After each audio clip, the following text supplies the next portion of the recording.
Sa labas kami, lalakad-lakad. Papakita ko sa inyo yung magagandang bukirin. Ayan.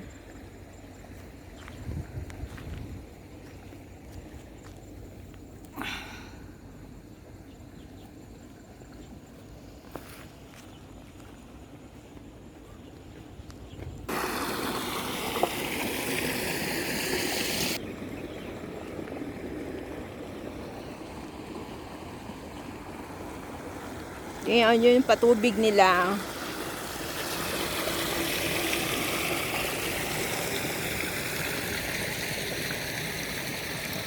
Ganda sa mata na puro green.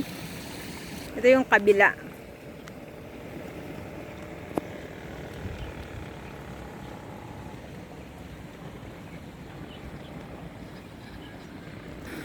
Yung paa na yun, ang puti.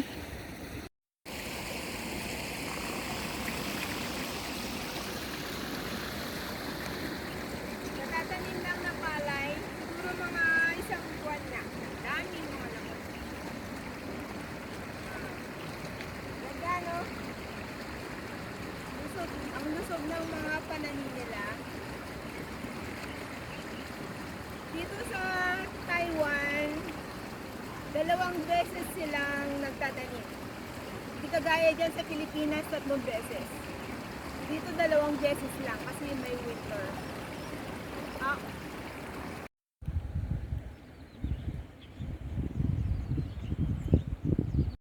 Doon kami galing kanina. Ayan, dyan.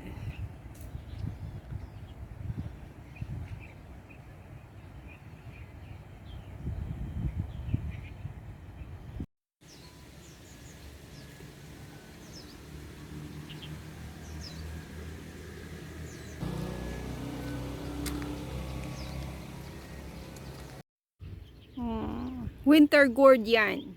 Yung kundol na mahaba.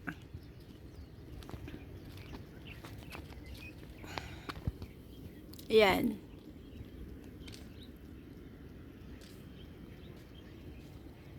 Dami.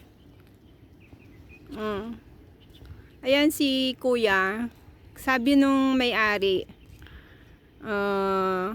tinatalbusan niya yung pinaka tawag dito, yung tinatalbusan niya para lumaki, para daw mamunga, humaba.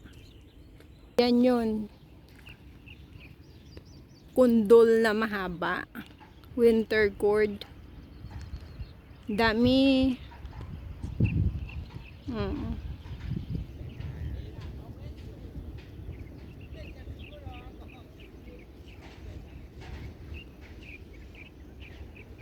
Malaking space ang kailangan niya kasi lalaki yan. Tsaka haba siya. Tapos ang bunga niya malaki, mahaba.